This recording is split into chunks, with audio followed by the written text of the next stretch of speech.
All right. Hey, everybody. So this is our first Q&A for our pre and postnatal group. And I'm super, super excited to have my doula, Brittany, come on. She was my doula 2.5 years ago with Parker. And when I knew I wanted to do a natural birth, and I know some of you do, some of you don't, and that's totally cool. But I knew I needed support. Like I couldn't do it on my own. And Dave was like, oh, that's kind of weird. Like he didn't understand.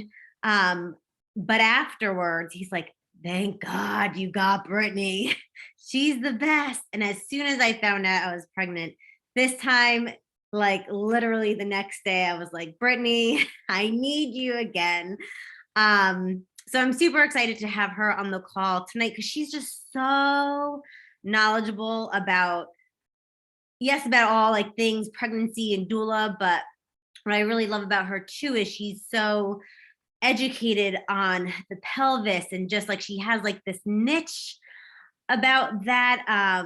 That's just super cool. And we geek out on all that kind of stuff.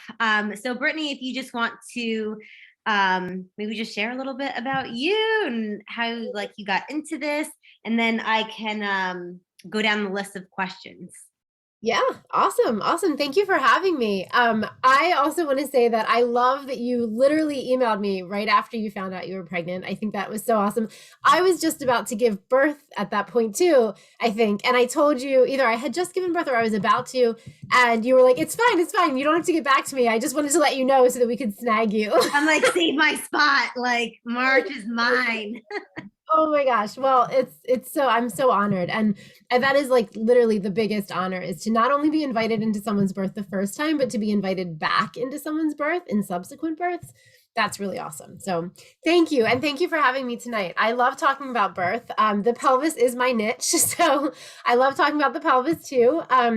In terms of like, that probably sounds really weird for people that might not be super familiar with pelvises. So let me pull out a model here. So the pelvis is my niche in the sense that pelvic bones move apart from one another, and we can change the space in the pelvis to help babies descend and rotate efficiently.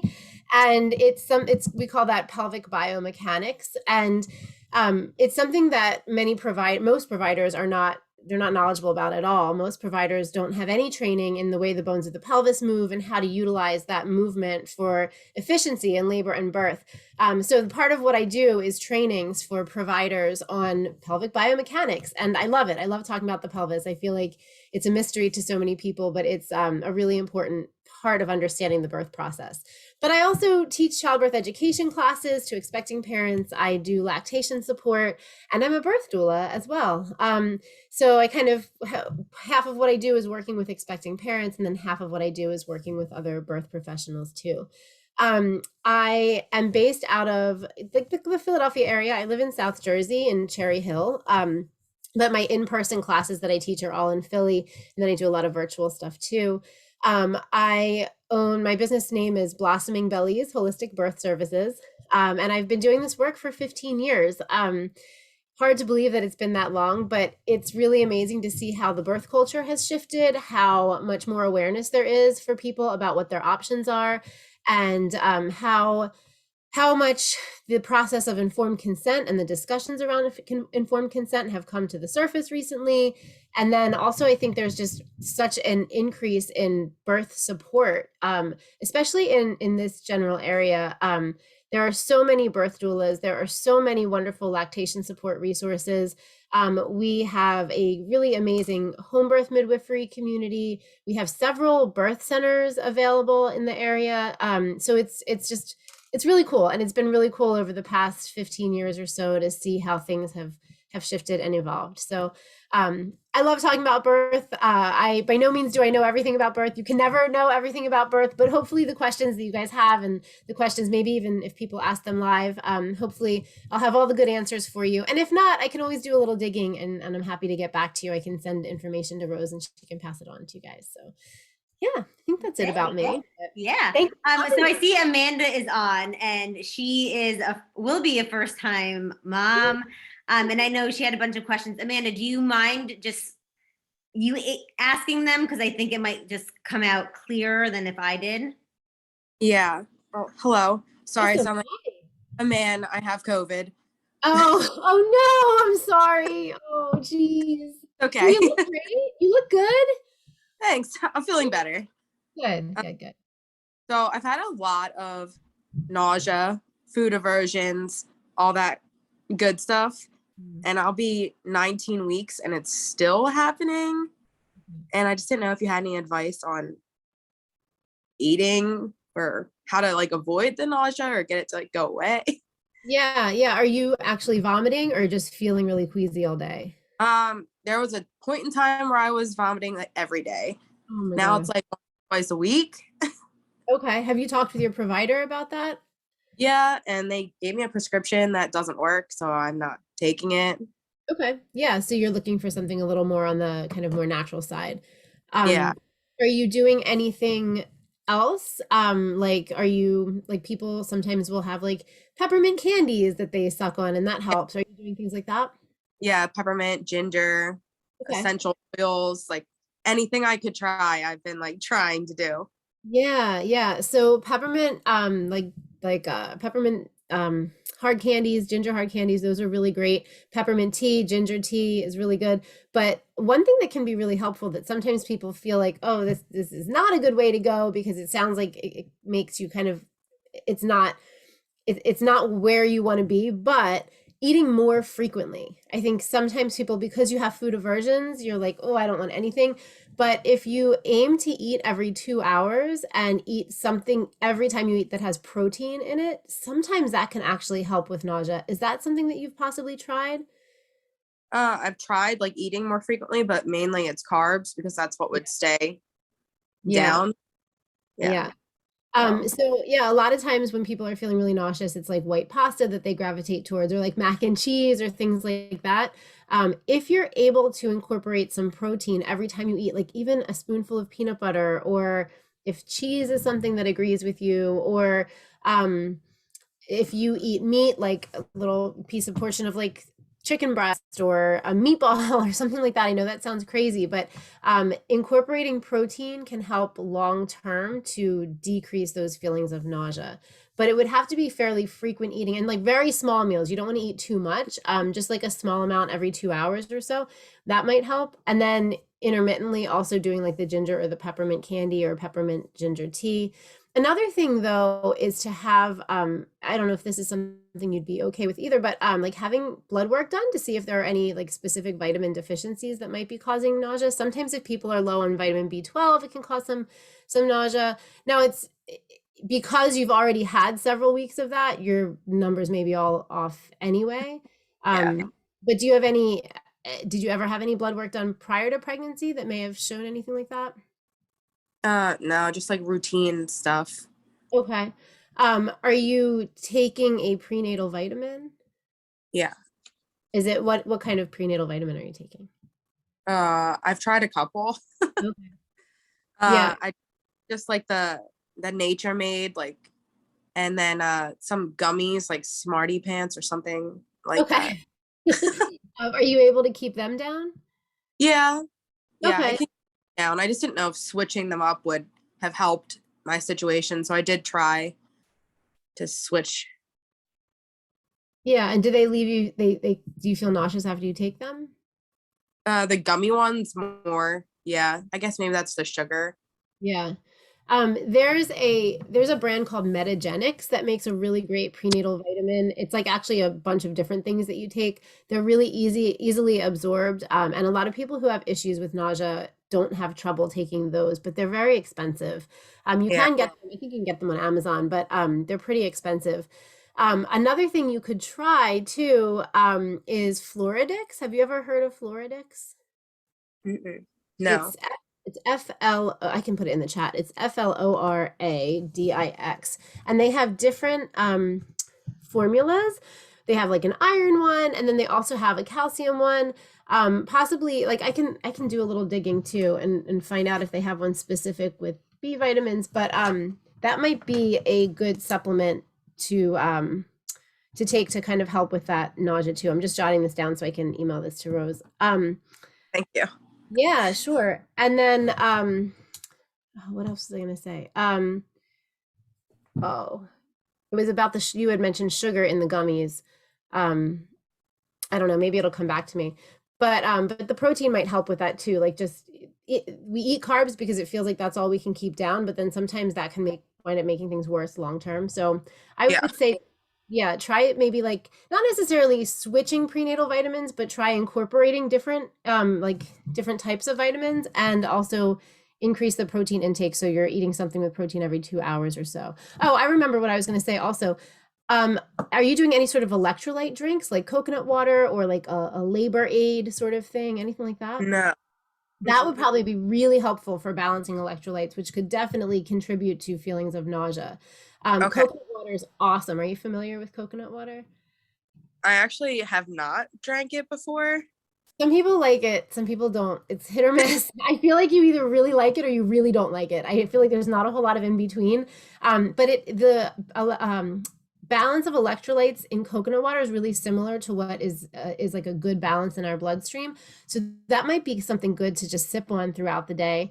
I would totally recommend that. And then if you wanted to make a labor aid, I actually just posted something on Instagram today about a labor aid recipe, similar to like Gatorade, but without high fructose corn syrup and fake coloring and all that stuff. So it's usually like a juice, and then you maybe add a little bit of pinch of baking soda, a little pinch of sea salt, things like that. But an electrolyte drink might also help with the nausea for sure. If you did all those things, I think maybe you might get a little bit of relief. Okay, thank you. Yeah, sure. Yeah, and I'll look into the Floradix and I'll send that info to Rose. Okay, thank you. And then Amanda, I think you had like a question about oh yeah, you also had a question about like the delayed cord cutting. Yeah. Like birthing stuff. That's awesome. So do you want me just to talk about that, or do you want to ask a question? Yeah, I just have heard different things about the cord cutting and the bathing and all that stuff. Yeah, sure. Where are you giving birth? Do you mind me asking? In Allentown. Oh, okay. Let's start with delayed cord clamping. So just so that everybody kind of understands what we're talking about, delayed cord clamping refers to not clamping and cutting the umbilical cord immediately after the baby is born. The World Health Organization actually defines delayed cord clamping as waiting at least 1 minute after birth before clamping and cutting the umbilical cord. So the umbilical cord goes from what will be the baby's belly button to the placenta, and it's how all the blood goes from the placenta to the baby, and also how blood goes from the baby back to the placenta. So the umbilical cord has 3 vessels in it. Some cords have 2 vessels, and that's totally okay if that's the case, but most cords have 3 vessels. So 2 vessels bring waste products via the blood away from the baby back to the placenta, and 1 vessel brings blood from the placenta to the baby. So all the blood transfer happens through the umbilical cord. So after birth, the umbilical cord is still connecting the baby to the placenta, and the placenta is still inside the body after the baby is born for anywhere from a few minutes to sometimes as long as 30 to 45 minutes after birth. But the placenta does not usually bring blood to the baby for that full 30 to 45 minutes after birth. Most placentas will be out within the first 15 minutes or so after a baby is born, which means that the baby could potentially still be getting blood from that placenta until the placenta comes out. Now, what research tells us is that most umbilical cords continue to bring blood from the placenta to the baby for up to about 10 minutes or so after birth. But the majority of blood flow comes from the placenta back to the baby within the first 90 seconds after birth. Babies get up to 1/3 of their blood volume back from the placenta in the first 90 seconds after birth. The World Health Organization actually recommends in all births, including cesarean births, that delayed cord clamping take place, which is again defined as waiting to clamp and cut the umbilical cord for at least 1 minute. Now, a lot of hospitals in the Philadelphia area their policy is to wait 2 minutes before clamping and cutting the umbilical cord. Hospital policy does not mean that that's what every provider does. As a doula, I go to a lot of births in hospitals, and I know I've been in a lot of situations where providers, even though it's hospital policy to wait 2 minutes, they're ready to clamp and cut the cord within 30 seconds. So we can talk about some of the benefits of waiting, but if you do want to wait to clamp and cut the umbilical cord, it is your right to request that and to have that request honored. Whether it's policy, whether it's not policy, whether the provider typically does that, whether they don't, doesn't matter. If you want to wait, you have the right to request that. But even if it is hospital policy, I would absolutely still make sure you voice that. And I would suggest voicing that around the time of pushing. And then also, if you have a support person that can voice that right after birth, that's really helpful too. I've unfortunately been in situations where providers, even though they've been told to wait to clamp and cut the cord, they are just, I guess by default, go to clamp and cut it. And we're like, wait, no, we don't want to do that. And so reminding them of that is really important. So why would people want to wait to clamp and cut the cord? So the World Health Organization has looked at a ton of research, and what they have found is that delaying cord clamping for at least 1 minute after birth allows the baby to get more of their own blood back from the placenta, which leads to higher iron levels that last into the 7th month of life, an easier time transitioning into breathing after birth, and better organ function. And so these are the benefits that the World Health Organization states, and this is why they recommend in all births, cesarean or vaginal births, waiting to clamp and cut the umbilical cord. There are a lot of myths out there. There are myths like babies will lose blood back to the placenta if you wait. No, totally not true. The vessels that bring blood away from the baby close off first. The baby continues to get blood without losing blood. Another myth is that I once had somebody tell me that their provider told them if they wanted to wait to clamp and cut the cord, their baby would have to be held down below their legs, assuming they were in like a reclined position. The baby would have to be held down there, not get skin to skin on the person's chest until they wanted to clamp and cut the cord. No, that's not how it works. Whether the baby is above the placenta or not, the cord will still pulsate and bring blood to the baby. The baby doesn't have to be away from you below the placenta in order to get that blood. And we do often also hear that delaying cord clamping will increase the likelihood of jaundice. This is true. Research does show that delaying cord clamping increases the likelihood of babies developing jaundice. But in the research that the World Health Organization looked at, although babies were more likely to get jaundice, the baby's jaundice levels never actually reached a dangerous level in the group that had delayed cord clamping. So although babies are more likely to get jaundice, we don't see that the jaundice reaches a dangerous level. And the theory behind that is better organ function. So the body is more easily able to process out the bilirubin, which is what causes that yellowish look that gives that diagnosis of jaundice. That's a lot of information. Do you guys have any questions about that? That's a lot. I actually have, I'm going to jot this down too. I have a blog post that I wrote that outlines this information. And I also have a follow-up blog post, like how to talk about this with your provider. So I will send that along as well. Many providers are familiar with and familiar with and encouraging of delaying cord clamping, but every now and then you come across a provider that is just not. So if it is something that's important to you, I would absolutely voice it, request it, even if it's policy at the place where you're birthing. So good, such good. I mean, I knew it was good for, I did it with Parker, but not why. I didn't know the whys, but yeah. Awesome. I think I'm pretty sure you used to know, but we forget those things. I know. Like, yeah, we did that before. We know that's good. Let's do it again. Yeah, let's do it again. And then the skin to skin. Yeah. And also kind of bathing, right? You wanted to talk about bathing a little bit? Mm. Yeah. So it's also not as common anymore for babies to automatically get bathed soon after birth. And that's because, again, there's research that has come out showing that it's actually detrimental to babies to be bathed soon after birth, and we'll talk about why that is. But let's start with skin to skin. So right after the baby is born, most providers, in fact, at this point, will put the baby directly on you after your baby's born. So whether it's on your belly or whether it's on your chest, and we call that skin to skin, as long as your obviously skin is exposed, like if you've taken off your shirt or whatever. So the baby's skin to skin, and the benefits of that are heart rate regulation, breathing regulation, and temperature regulation. So I actually just had this question in birth class last night. Someone said, like, does it have to only be with the mom, or could it be with someone else? We actually see that babies get the benefit of heart rate regulation, breathing regulation, temperature regulation with anyone when they're skin to skin. So it doesn't have to be the person that just birthed them, but there is a benefit to having the baby on the parent right after birth, and that is increased oxytocin release.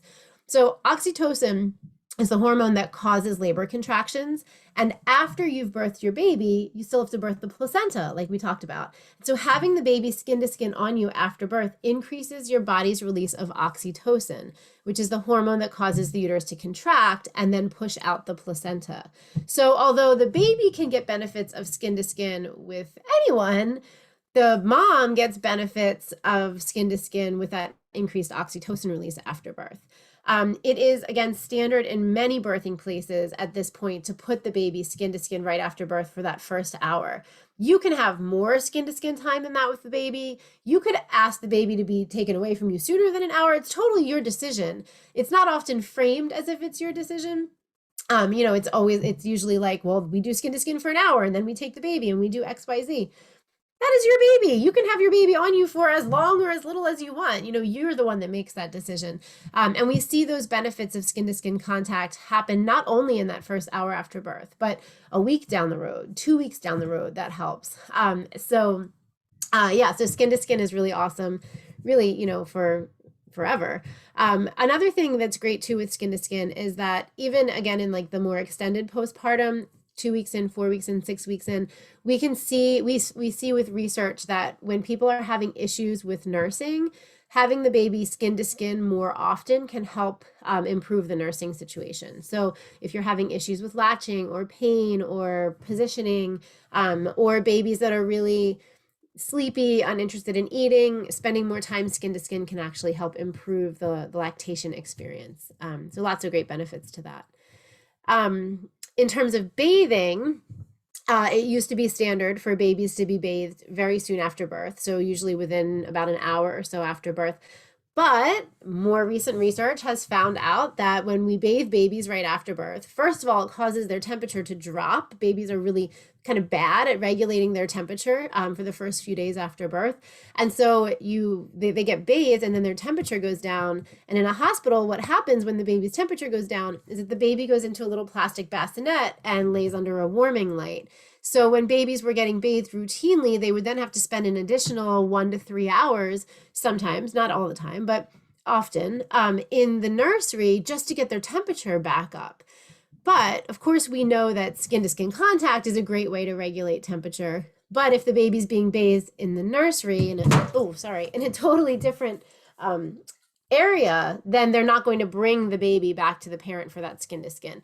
So we found that bathing babies soon after birth increased the amount of separation between parents and the baby. It affected the baby's temperature regulation right after birth, and it washes off vernix, which is this really amazing waxy coating on the baby's skin that has antibacterial properties and again also helps with temperature regulation. So it's now not advised by the American Academy of Pediatrics or ACOG, which is American College of Obstetricians and Gynecologists. It is not advised to bathe babies right after birth. In fact, it's recommended to wait about 24 to 48 hours. So if you're birthing in a hospital, your postpartum nurse could help you do like a sponge bath a day or so after the baby is born.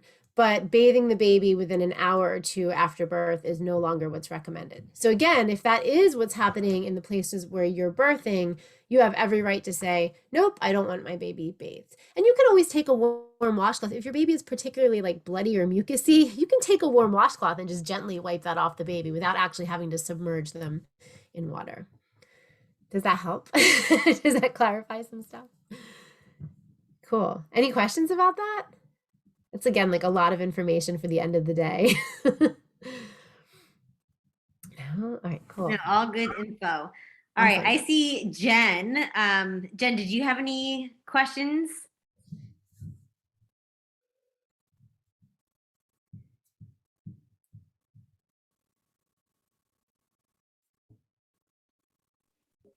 Okay, sorry, I couldn't get myself to unmute. So I've had 2 kids, and luckily they have done a delayed cord clamping for both of them. And they kept the baby in the room with me for everything. So that was kind of nice. One with the breastfeeding, I breastfed both till about 18 months. And so one question I had was about like a lip and tongue ties. So are there ways to help or different latches that work better? Because I know I saw several lactation consultants and no one ever said anything, but both of my kids did have reflux and were put on Zantac right away. And I've heard from someone more recently now that that could be a sign of reflux, could just be because of latch due to the ties. And so like my son now, who's 4, I was recently told by his dentist, like, wow, he has a tongue and lip tie. And I was like, really? So I breastfed him for 18 months. And she's like, you breastfed with that? So, I mean, are there different positions or latches or things that work? Because I mean, maybe this time I might just specifically say, can someone really look at that? Because of all the lactation consultants we saw, no one ever mentioned ties to me at all. Wow. Yeah. And are you expecting again? Awesome. Congratulations. Thank you. Yeah. So it's absolutely something that any lactation support person should assess for. I think that it's come to light more recently within the past few years how prevalent these issues really are. And I think maybe, I don't know how old your son is, but even a couple years ago, I feel like lactation consultants in the hospital weren't checking for it as often. It was like if there was an issue, they might look for it or they might bring it up. Right. Well, he had what now I've kind of read more about, of kind of pretty classic, like he was a 9-pound baby and now he's a 28-pound 4-year-old. Wow. So he went like way down, and all of his doctors were like, oh, he's a nice breastfed baby. He's still following his own curve, but his weight gain dropped a lot. Yeah. Interesting. Yeah. And so, but we did hear the clicking and all of that with the feeding. And I kind of cut out everything in the sun from my diet. But I think it's now probably the tongue tie and lip tie. Yeah. Did you have a lot of pain when you were nursing too? No. So with my daughter, who's almost 7, I did originally with her because I got thrush and had really horrible cracks that wouldn't heal. And so I ended up happening upon this YouTube video about a deep latch technique. And after I found that deep latch technique, I never had pain again. And so I remembered it with him and kind of did the best that I could. Awesome. And so I didn't really have pain. And now for the dentist to be kind of shocked about that just kind of blew me away. It was like a month ago. Wow. Yeah. So a lot of times people have pain because a lip or a tongue tie. So let's talk about what that is for people that might not know. So the frenulum is this little piece of skin that either holds your tongue to your lower gum, like everyone has it. If you put your finger in your mouth and run it under your tongue, you'll feel this little tiny stretchy piece of skin. That's a frenulum. There's also a frenulum that connects the lower lip to the bottom gum as well. And then you also have a frenulum on the top lip connecting to the top gum. And the frenulum that connects the tongue to the lower gum, that can cause really big issues with nursing that are often associated with pain, but not always. But sometimes people have a lot of discomfort in the beginning with nursing and they're told that it's just normal, like your nipples just have to get used to it, or it's pinching because like you're a new mom, like you're using your breast for the first time. No, it's never normal to have pain, which is why I asked about pain, because that's like the number one myth out there, is that it's normal for there to be pain. No, if there's pain, that means that something's going on. It could be very, very easy to remedy, but we should not have to suffer through weeks of discomfort with nursing just because we're told that that's totally normal in the beginning. No, it's never normal. I love that you brought up the deep latch technique, because having a deep latch, which basically means the baby is taking in a significant portion of breast so that the nipple goes all the way back to what we call the soft palate, which is the portion of the roof of the mouth that's all the way back by the throat. That's ideally where the nipple should go, far back in the baby's mouth. So the baby's taking in like about 2 inches or so of breast tissue, sometimes more. That's ideal. And even when somebody has a when a baby has a tongue tie or a lip tie, if they are able to open their mouth wide enough and take in that much of the breast, and if you're able to keep them there, then it might mean no pain at all. But if we do see pain with nursing, we definitely want to assess, is there a tongue tie or a lip tie happening? So if anyone is experiencing pain with nursing, make sure somebody is assessing that for sure. Like, you can request that a lactation consultant assess that. It's always good to get a second opinion too, because sometimes there are anterior tongue ties, which are really easy to see. That's like when, if the baby's crying and their tongue goes towards the roof of their mouth, it looks like the middle of their tongue's being held down so that their tongue is more of like a heart shape. That's an anterior tongue tie, really, really easy to see, really easy to diagnose. But a posterior tongue tie would be when the back portion of that frenulum is tight, which means the front of the tongue looks like it can move freely, but the back is being held down, which will affect the baby. Actually have a model breast here with me. It will affect the baby's ability to do this like wave-like motion under the breast as they're sucking. But posterior tongue ties are often missed because they're not very easy to see and they're not very easy to even palpate. It's more like assessing what's actually happening when the baby is nursing, like actively nursing. How much jaw movement is there? How much like deep swallowing do we hear? And again, if you have a really great latch, sometimes you're able to kind of work around that and you don't wind up ever having to get that issue resolved. But it could definitely affect how easily a baby is able to transfer milk, which can affect a baby's weight gain for sure. Tongue ties, lip ties, they are hereditary. So even as parents, if you had something like that when you were younger, if you had like a speech impediment when you were younger, those are all signs of lip tie or tongue tie issues. If somebody has a big gap between their front teeth, that's a lip tie. Yeah, he does for sure. Yeah, so that's a lip tie. So we can see as kids get older some of these signs that that's happened, but it's a lot harder to assess very early on. But absolutely, I would suggest making sure any lactation consultant at the hospital assesses that. Then again, have your pediatrician assess that as well. Right. And if you are still having nursing issues, whether it's slow to gain weight or reflux issues or pain with nursing or nursing sessions that seem to last forever, but a baby that's not like really, really big and chunky, like the baby's working so hard and nursing for so long. I think his was the opposite. Like it was just quick sessions because he would like tire out and fall asleep. Sure. Yeah. Yeah. And did he nurse like really frequently, but for very short amounts of time? Yeah. Yeah, so like anything like that we see, those are all kind of like red flags. Now they can be totally normal. Some babies just do more snacking than like eating full meals. That can be totally normal. But if they do that, do they get a lot of that like formula kind milk imbalance? Oh, I love that you brought that up. That's like a whole other can of worms. So, which is great. I love that. So your body makes one type of milk, which we call, well, it makes colostrum and then also mature milk. When we're talking about mature milk, your body makes one type of milk, but the longer that milk sits in the breast, the more it separates. So actually, what research tells us is that when babies nurse frequently, but for short periods of time, they actually take in more fatty milk than babies who nurse for long periods of time with big stretches in between. And the reason for that, at least the theory behind that, is that when babies nurse really frequently, the milk doesn't have a chance to separate in the breast, so babies are always getting fattier milk.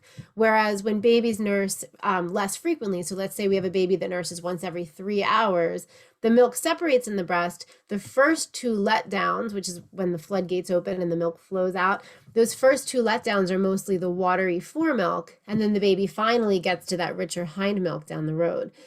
But again, to tie that into your situation, if you have a baby that's nursing really frequently for short periods of time and not getting big and chunky, that's a red flag. If they're nursing really frequently for short periods of time and they're big and chunky, awesome. We're not going to be worried about it. But if they're not, that's kind of like, wow, that baby's working really hard. Why isn't there more to show for that? So I definitely get multiple opinions. I would keep in mind that it is hereditary. So if it happened with both your other kids, it's very likely that it would happen with this baby. And then usually the way that it's remedied, I don't know if you're open to this and you don't have to be, but usually it's either with using a laser or actually like using tiny little scissors to clip the frenulum. Right. It doesn't work immediately to make nursing better, but you still, I mean, you still have to focus on the latch. You still have to get the positioning good. You still have to make sure the baby opens wide, but it takes out one of the obstacles to successful nursing. So that's usually what's done to remedy it. There's the research that's been done on whether like tongue exercises alone work really well. It's shown that it doesn't. Like the frenulums typically don't stretch on their own. We used to have this idea even 5 years ago that the frenulum would eventually stretch. Like just keep at it, keep nursing, and the frenulum would stretch. And the research actually does not support that, which is interesting too, because you did keep at it and you did nurse for a really long time. But for the dentist to notice at 4 years old that those ties are still there shows that it doesn't. It's just a case study in how it doesn't actually, they don't actually stretch. Right. Yeah. Yeah, So good to know. yeah, so using the laser or just having it clipped, the pediatrician could do that, but it's also great to go to like a pediatric dentist that's really familiar with what they're doing. And what area are you located in? Are you close to? No, I'm in Colorado, but their Oh, pediatric dentist did just tell me like, oh, we could take care of this in the office. awesome. Yeah. So do you know if there are benefits to do it later on, like his age now, or? So if kids have speech issues, you could have it done later on. Sometimes it can affect the way that their teeth grow in, especially if you're noticing like gaps with baby teeth. Correcting it could possibly lead to adult teeth coming in differently. But I would actually ask your pediatrician because I'm not as well versed in that end of things, like childhood stuff. Like after the first like year or so, then that's like more outside of my realm in terms of lactation support. Yeah. So I'd ask the dentist. Yeah, definitely. But I would definitely keep an eye out for it with this baby because chances are very likely that you'd experience it again. Right. Yeah. Good to know. Thanks. Yeah, sure. And then I'm also interested in, again, I think you said you knew a lot about the pelvis. So both of my babies were also, again, big, fat 8 and 9 pound babies, but they were both stuck too. So just curious if there's anything I can do, during pregnancy or later on in pregnancy to help with that. Like I never could dilate fully to 10 centimeters and they had to end up pushing around his head and because both of them were just stuck. Okay. Did you have cesarean birth with them? No. Okay, so they did eventually just make really their long way out. labor. Okay. Yeah. Okay, yeah, and the long labor was your second one as well. Well, the second one was better than the first. The first was 42 hours, but the second was like, 20 something. So it was much better. Jen, you are a freaking rock star. 18 months of breastfeeding and 48 hours. Oh my God. Wow. So I was wondering, like, I've heard things like and I know this is not pelvis exactly, but just getting your body ready as far as the red raspberry leaf tea or like eating dates. Yeah. And then, so if any of that, what those do, and then when should that be started and how often? Yeah. Oh my goodness. So we could talk for like 5 hours about just what you brought up, which is so good.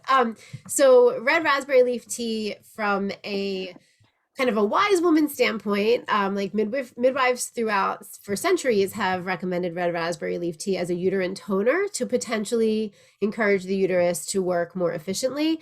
The research doesn't show that. Research does not show that red raspberry leaf tea will put people into labor. It does not show that it will shorten the amount of time someone spends in labor. But it's a really fantastic tea to drink in pregnancy. It's full of iron. It's a good source of vitamin C. So just because it doesn't necessarily put you into labor, doesn't mean you shouldn't drink it. And that also means like in the first trimester, second trimester, sometimes people are really wary of red raspberry leaf tea. The research does not show that it's going to put someone into labor. So you could safely drink 1 to 2 cups of red raspberry leaf tea all throughout pregnancy, and then more if you wanted to towards the end of pregnancy as well. But the research really doesn't show that it's effective at putting people into labor. Dates, research is really promising when it comes to dates. So date fruit is what we're talking about. And the research does show that eating dates from about 36 to 37 weeks of pregnancy on will actually shorten the length of gestation and shorten the length of time you spend in the first stage of labor, which is the dilation stage of labor. What the research does tell us, though, is that if you're eating dates, according to the research, you have to eat it for more than 20 days at the end of pregnancy every day. And I believe the recommendation is 3 to 4 large dates per day or 6 to 10 small dates per day. And it's between, if you wanted something more specific than that very wide range I just gave you, I think it's like 70 to 100 grams of dates per day. But roughly, depending on the size of the date, somewhere between like 3 and 10 dates per day. But the research does actually show that it shortens the length of gestation and shortens the amount of time you spend in the first stage of labor. The only thing is that the research has only looked at people that are having low risk pregnancies. So anyone with a high risk pregnancy, we don't have any research that's looked at eating dates. And if someone has gestational diabetes, dates are full of sugar. So that would definitely be a situation where you'd want to talk more specifically with a provider if gestational diabetes or true diabetes were an issue. Then you'd maybe want to be more cautious of eating dates. But the research is very promising when it comes to dates. I think probably based on what you shared about your babies, like your labors kind of stalling out, it may not be due to the lack of dates in your diet. It may be more related to possibly like how you were moving in labor or certain dimensions of the pelvis where the baby might have gotten hung up a little bit. Like clearly you can birth babies vaginally, so that's awesome. So I wouldn't worry about it, but 20 something hours for a second baby is a long time. And you know, it's exhausting. And I imagine you're even more exhausted now having 2 other kids. So the idea of a 20-hour labor is probably not like, yay, exciting. I actually have on my website, I'm going to jot this down so I can send it to you.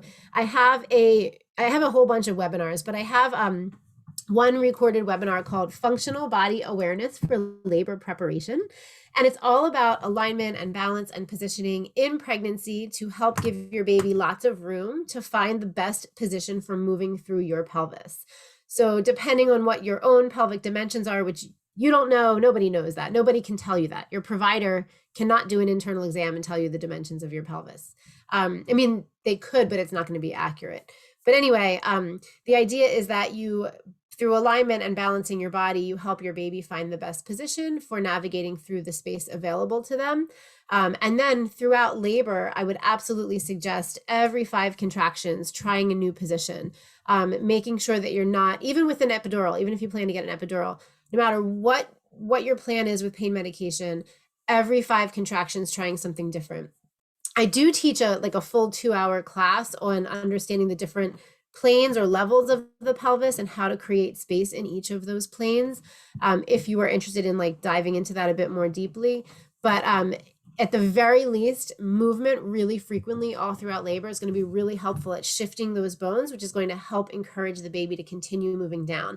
And pressure from the baby's head is also going to be really helpful at creating that dilation. So the contractions obviously are the bulk of what's creating dilation, but pressure from the baby will also help the contractions to make dilation happen more effectively. Hang on one second. I think I need to grab the baby. That's okay. Oh, was he sleeping? Oh, hi, bud. Oh no, the swing is out of batteries. That's not good. Here, bud. So movement would be really helpful too. And then the more you move, actually, what research shows is contractions themselves actually can become stronger as well. So movement might be a really helpful thing to just kind of keep in mind, very frequent movement throughout labor too. I have webinars available online about movement and stuff too. If you didn't want to do like, you know, a full class, but wanted a little bit of like a little bit more information. Oh my goodness. Yeah, the webinars on there are like $15, but there's a whole bunch of free ones too. And the Functional Body Awareness for Labor Preparation, I would totally suggest checking that one out because it's just going to talk about things you can do in pregnancy. And then one other resource that I would totally explore in pregnancy, whether it's somebody's first baby or their 4th baby, whatever, is a pelvic floor physical therapist, because they help you figure out what might be tense, what might be lax in your pelvic structure and like the muscular pelvic structure. And that can make a really big difference in terms of allowing ligaments to loosen, allowing the bones to open more easily. So if pelvic floor physical therapy is something you're open to, it's a really great time in pregnancy to check that out as a resource leading up to labor. Okay. Yeah, I did with my son when I was pregnant with him go to a Webster certified chiropractor. Oh, good. And he did say that my pelvis was like higher and out further on the right side. Yeah. And it was nice, and I would like go in limping and leave walking completely normal and no pain at all. Yeah. But it would only last like a week or something, and he said Yeah. with relaxin things kind of will just go back and not really stay. Yeah. So yeah, I'm definitely worried about that, like my pelvis being off, but I haven't had the pelvic pain that badly this time yet. That's awesome. Fingers I'm glad crossed. yeah, fingers crossed. I would absolutely suggest chiropractic care mixed in with pelvic floor PT. The chiropractor is like you mentioned, really great at helping you feel better in the moment and putting things into alignment. But what winds up happening is that if you're not going like every 3 to 4 days, which most of us are not, then things get out of whack again because, you know, we're picking up kids and we are carrying laundry baskets up and down steps, and we're, you know, getting in and out of the car and doing all sorts of like weird asymmetrical movements. And usually we have a tendency to favor one side or the other. And so I like to think of it as chiropractic care getting you aligned, and then pelvic floor PT keeping you there. The pelvic floor PT would provide you with like certain exercises or changes to things that you're doing like day in and day out, so that you can maintain that balance that the chiropractor has helped you achieve, if that makes sense. Yeah, a lot. Thank you. Yeah, sure. And insurance often covers pelvic floor PT as well. So it's not necessarily something you have to pay for out of pocket, because it can get really pricey if you're paying for it out of pocket. Okay, cool. I'll have to look into that for sure. Yeah, yeah, definitely. Awesome. Such good info. Jen, you are like a rock star. Such a rock star. Absolutely. I second that. I don't know who Batman is, but if you have a question and want to unmute yourself, go ahead. I like that we have superheroes joining us tonight. That's awesome. Hey guys, Batman is me, Sarah. I'm just listening. I don't have Hey, any Sarah. particular questions right now. No, thanks for listening in. I always forget my phone is named Batman, and then I log in and I look silly. I think it's awesome. It made us laugh. All good. Do you have like 10 more minutes, Brittany? Yeah, sure. Are you sure? Seriously, I could talk all night. I know, but you're super busy, obviously. Yeah. Okay. I feel like I totally just like monopolized. Was I supposed to do that? I feel like I just talked at you guys for like an hour straight. I hope that was okay. That was like, I mean, I've paid for like courses and stuff, and you gave like great stuff that I think first time mom, second, third time, like all super useful information. Okay. Just trying to see what question would give us the most bang for our buck. Let's go with the COVID question, because I think we all have it right now. Okay. Someone asked, how should we boost our immunity with COVID? Is our prenatal vitamins enough, or is there something That's a great question. extra we can add? Yeah, that's a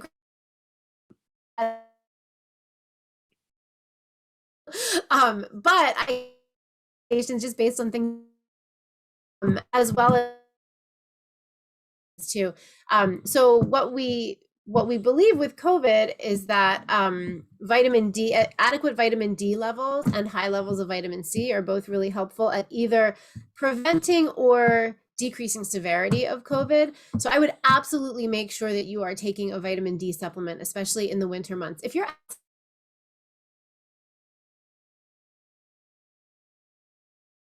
vitamin D supplement is a really great idea. And then boosting your vitamin C. And I would suggest doing that with food sources if possible, because they're more easily, the vitamin C is more easily absorbed. Just a little tip about this, if nobody knows this, I recently found this out, which I feel like I should have known this for years, but if you keep your citrus fruit in the fridge, it'll have higher levels of vitamin C than if you keep it out on the counter. So just an FYI. But yeah, so I would definitely focus on making sure you're getting enough vitamin D and enough and a lot of vitamin C. Vitamin C is water soluble, so if you take like too much of it, you're just going to pee it out, so it's not a big deal. With vitamin D, also just a side note, if you are planning to nurse your baby after birth, sometimes, well, yeah, pediatricians typically will tell you that breastfed babies have low levels of vitamin D and that they need a supplement.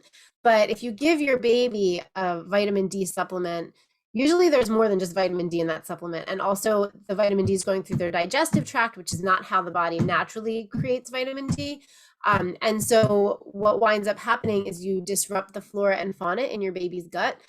So instead, what you could do if you wanted to boost your baby's vitamin D levels when you're nursing is to increase your vitamin D intake to 6,400 IUs per day.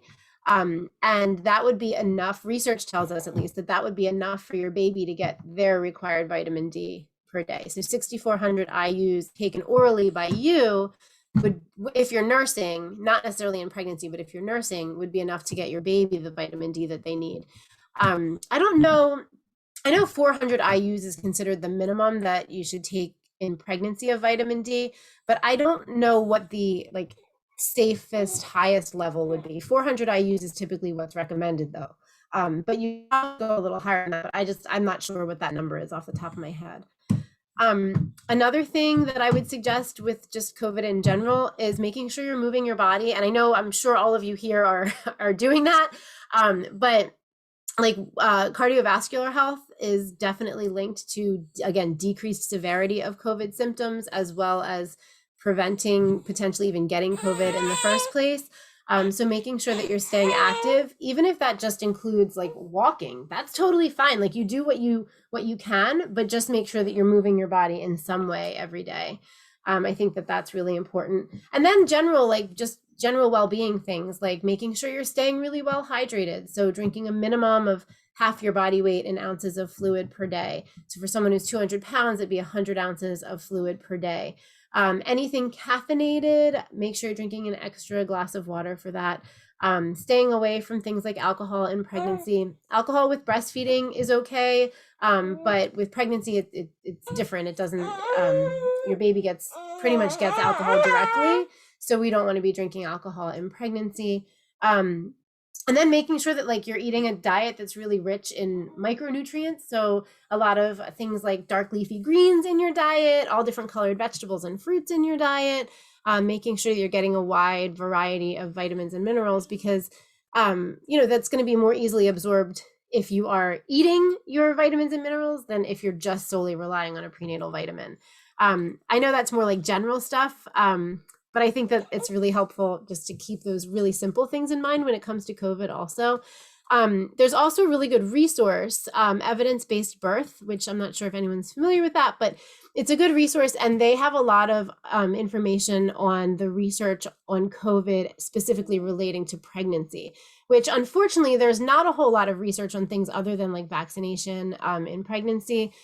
But hopefully, we'll be getting more research on things like just, other things besides vaccination that can help with COVID in pregnancy. So I would just check out their COVID newsletter that they send out, and also maybe look through their archives for more information specifically related to pregnancy with COVID. Yeah. That's info. All right. I have 4 more minutes.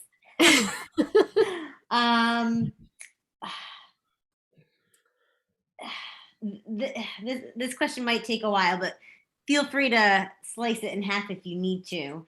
I'm really bad at that. I'm like, I'll just keep going. I know. Ever's like, give me my boob. Stop Yeah, talking. he definitely is. Epidural versus natural labor.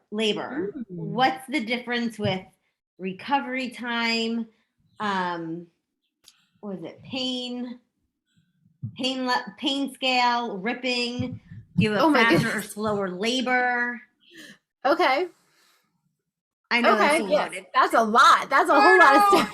I think it's a good question. It's a really good question. Because I think people, they have that, should I do it? Should I not do it? Should I do it? Yeah. And from my experience, you need to be dead set, because in the moment you're going to be like, freaking give me everything you got. But you need to have the support people saying, no, you did not want that.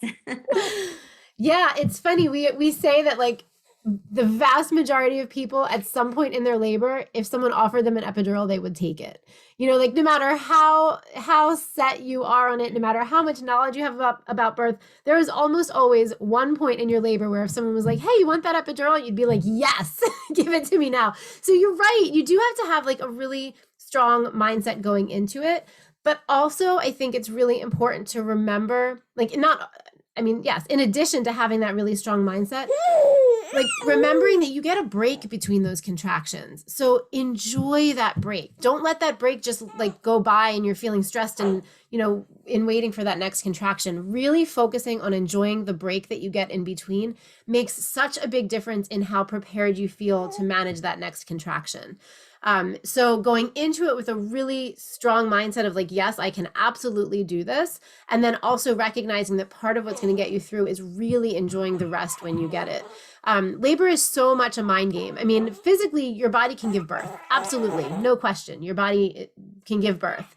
I feel like it's important to remind people that their body is not going to give them more discomfort than what they can handle.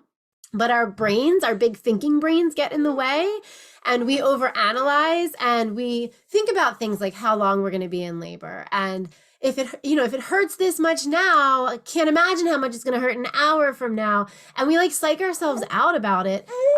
So really trying to let go of that part of our brain, which we call the thinking brain, letting go of the thinking brain is really important. And there are lots of ways you can do that. Like simple things like rhythm, incorporating rhythm into your labor. So like rocking side to side or like bouncing up and down on a birth ball, but also changing the environment, lowering the lighting, changing the sounds, changing the smells, making sure that the people that are surrounding you fully believe in your ability to give birth, that they're not going to be questioning whether you're capable or not.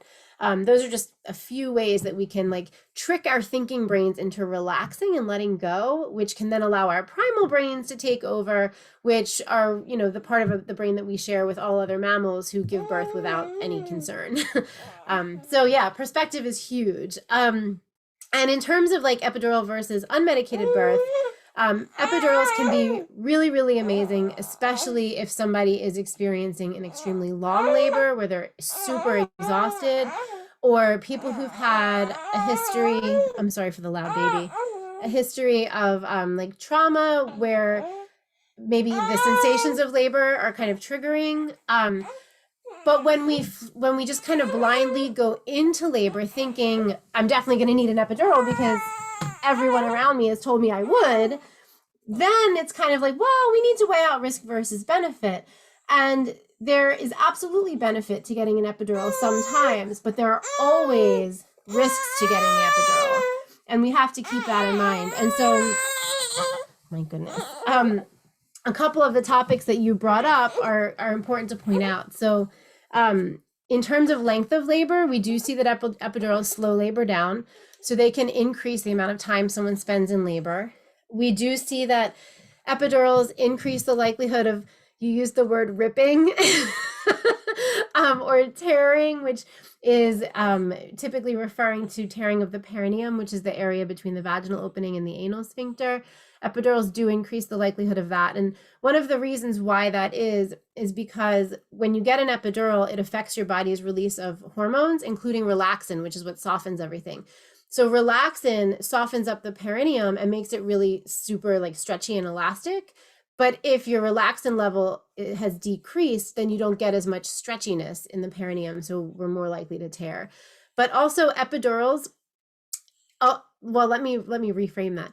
So you can absolutely move in labor with an epidural, but most people don't realize that. And providers are not always on board with that.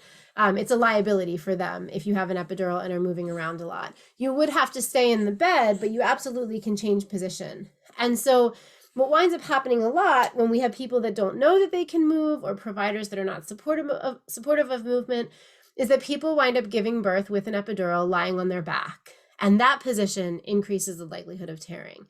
So we see that the epidural itself could increase that likelihood, but also the position that someone is in could increase that likelihood of tearing as well. And then in terms of recovery afterwards, I mean, it's a combination of an analgesic and an anesthetic that's in the epidural. And the analgesic is a narcotic. It's usually fentanyl, which your body does have to detox from after you've given birth. So for the first 24 hours or so after birth with an epidural, a lot of people just feel really out of it, like really tired, really lethargic. And sometimes we see that with babies too, especially if we have an epidural that has a higher amount of narcotic in it. Then we see that babies are really sleepy and not super interested in nursing, and maybe like their sucking reflexes dulled. We see that when there's higher levels of narcotic in the epidural. The biggest thing that I've seen in terms of the immediate postpartum, like right away after birth, is that when people birth unmedicated, it does seem like, and this is completely anecdotal, this is me sharing this based on my experience with clients, but it definitely seems like when the birth is over, they're like, oh my gosh, like they have so much energy and their oxytocin is flowing, and they're like, yeah, that wasn't that bad. And in the moment they were like, oh my gosh, like this baby just needs to come out. And then it's over and it's like, you get all this energy. Whereas I think when people have epidurals, not that they don't feel relief and feel excited to have their baby, but they often feel like, oh wow, like now I just need to rest. So it's the difference of like, the hormonal release that the epidural limits, versus in an unmedicated birth, like getting that rush of endorphins and oxytocin after birth.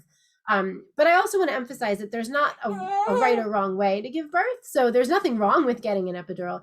We just have to make sure, if we want to be part of the informed decision-making process, then we want to make sure we're weighing out risk versus benefit in our specific scenarios, so that we're making a choice that we feel really good about for our individual births. Did I do good? I didn't get it in 4 minutes, but No, that was awesome. Like you touched on it perfectly. Awesome. So I think that's an awesome place where we'll end. Ever can get his mommy back. I know. I'm so sorry. He's usually asleep at this point, but yeah. I told my husband, like, don't use the breast milk that I have stored. Like, just bring him down to me if he's hungry, because I feel like every little ounce that I'm able to pump out is like precious. Like, don't waste it. I'm here in the house. I can take him. And he's very vocal. No, we appreciate all your time, Brittany. Oh, I mean, thank so you. valuable. I Thank you love for it. It was having me. great. Thank Awesome. you. And I'm going to send you an email with the stuff that I jotted down. You can share it with everybody. Perfect. Oh, Cool. and if you can, like give us like your info, if you have any like webinars or classes that are coming up. Yeah. And So then I I know do. a few of the girls were wondering about other doulas you would recommend, since you're not gonna be in service for a little bit. Yeah. So if anyone wants to email me and let me know where they're located, if they want doula recommendations, I can see if I know people in their area. I'll put my email address in the chat. And in terms of what I have coming up, I do monthly webinars, which are on all different topics. Some of them relate to the pelvis, some of them just relate to labor or informed consent or internal exams or whatever, all different topics. And then I often have guest speakers too. So those are fun, and they're all recorded and available on the website. And then I, have one coming up every month. And then what else? I do virtual birth classes that are live virtual birth classes in addition to in-person classes. So that schedule's up on the website too.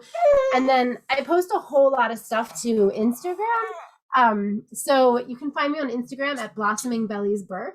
I also just started doing TikToks because my 15-year-old was like, you have to do TikToks, Mom. So I'm doing TikToks, but it's not, you probably don't want to follow me there. Instagram's better because there's more like, I know what I'm doing with Instagram, at least somewhat. So a lot of like educational content and stuff you can find on my Instagram page.